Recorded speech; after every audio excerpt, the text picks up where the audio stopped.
श्री कबीरदास जी एक दिन एक कपड़े का एक थान बुना बाजार में बेचने के लिए गए। घर में 2 दिन से कुछ है नहीं। माता पिता पत्नी दो संतानें प्रतीक्षा कर रही हैं कि कब कबीर जी सांझ को लौट कर आएंगे, थोड़ा सा सीधा सामान लेकर आएंगे और कुछ खाने को मिलेगा। लेकिन आज प्रभु की लीला देखिए, कबीर जी वस्त्र का थान लेकर गए, मार्ग में एक संत मिल गए। बोले बेटा ओढ़ने को कुछ है नहीं, कुछ मिल जाए तो। कबीर जी ने आधा थान देना चाहा। बोले आधे से कुछ नहीं होगा, हमें तो पूरा ही चाहिए। कबीर जी ने कहा प्रभु आपकी ये इच्छा है तो आप पूरा ले लीजिए। साहब प्रभाव में सेवा करना बड़ा सरल है। आपके पास बहुत धन है, बहुत संपत्ति है, आपने कर दिया, कोई बड़ी बात नहीं है। और मैं तो सदा कहता हूं कि पुण्य कमाना बहुत सरल है, पाप छोड़ना कठिन है। धन खर्च करके पुण्य कमाया जा सकता है, लेकिन धन खर्च करके पाप नहीं छोड़ा जा सकता।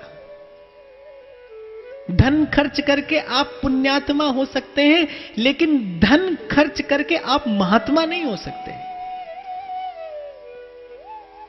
धन खर्च करने से पाप नहीं छूटता, पाप तो भजन करने से ही छूटेगा, पाप तो साधु संग से ही जाएगा। के हित कीजे कमल नयन सो और के हित कीजे साधु संगति सो जावे कलमश जी को। ये मन का मैल, ये मन की कामना, ये मन का कलुष, ये बिना साधु की कृपा के नहीं छूटता।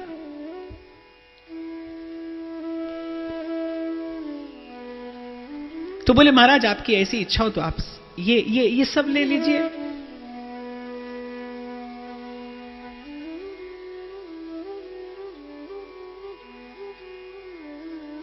जाने किस कृपा से मुझे आपका दर्शन हुआ है। सब दे आए बिना इस बात का विचार किए कि अगर कुछ नहीं मिला तो संध्या को घर पे क्या लेके जाऊंगा। 2 दिन से घर पे किसी ने भोजन तक नहीं किया, अन्न का दर्शन नहीं हुआ।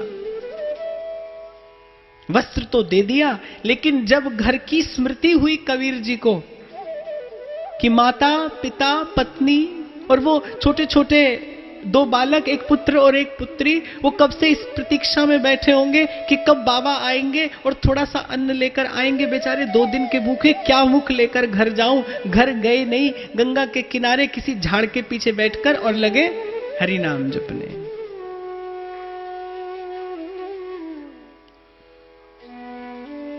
मन गुनगुना रहा था, अब की टेक हमारी रे,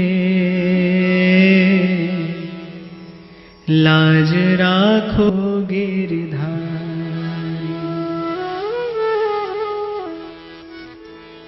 जैसी लाज द्रौपदी की राखी, जैसी लाज द्रौपदी की राखी, ऊन ना दीनी उघारी। खैचत खैचत 2 भुज थाके, खैचत खैचत 2 भुज थाके, दुशासन गयो हरि रे, चीर बढ़ायो मुरारी। अब की टेक हमारी रे, लाज राखो गिरधारी। अपबल तपबल और बाहुबल, चौथो बल है दाम, और सूर किशोर कृपा ते सब बल, हारे को हरि नाम। हरि नाम का आश्रय लिया और नाम का अमृत प्रकट हो गया था कबीर जी के हृदय में। आंख बंद की और जुई जिह्वा हरि नाम में प्रवृत्त हुई, नाम की मस्ती, नाम का अमृत हृदय में प्रकट हुआ, भूल गए और वहां प्रभु को चिंता हुई। जिसके सिर ऊपर तू स्वामी, सो दुख कैसो पाए।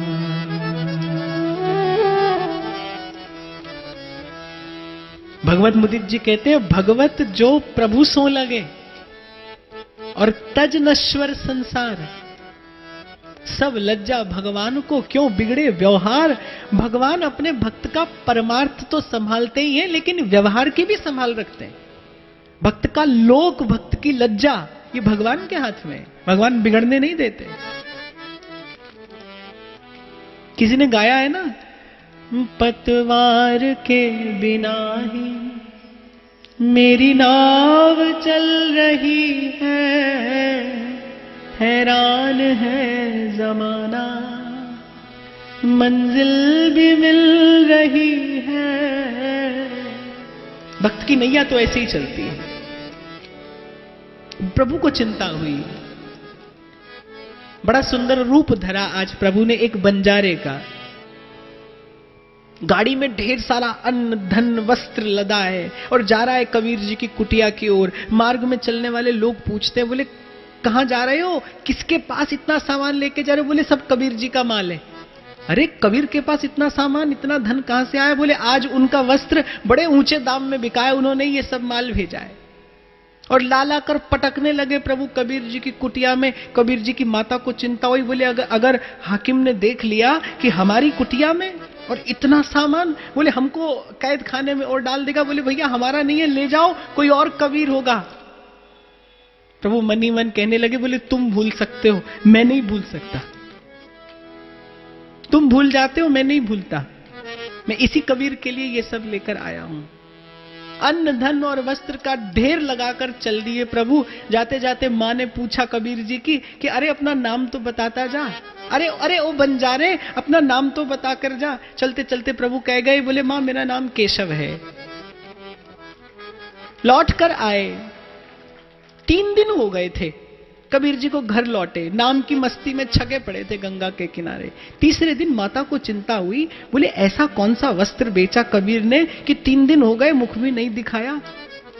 कबीर जी की मां ने कुछ ब्राह्मणों को कहा कि जो मेरे पुत्र को खोज कर लेकर आएगा उसको बहुत सा धन इनाम में दूंगी, पर किसी भी तरह कबीर जी को ढूंढ लाओ। ब्राह्मणों को पता था, ब्राह्मण कबीर जी की रग जानते थे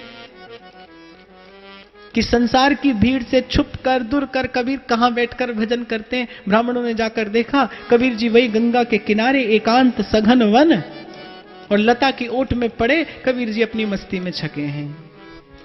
कबीर जी को जगाया, बोले अरे तुम यहां पड़े हो और तुम्हारी माता 3 दिन से तुम्हें खोज खोज कर बावली हुई। कबीर जी को होश आया, घर पहुंचे तो घर की तो स्थिति पूर्ण रूपेण परिवर्तित है, अपार धन सामग्री। पूछा ये सब कहां से आया?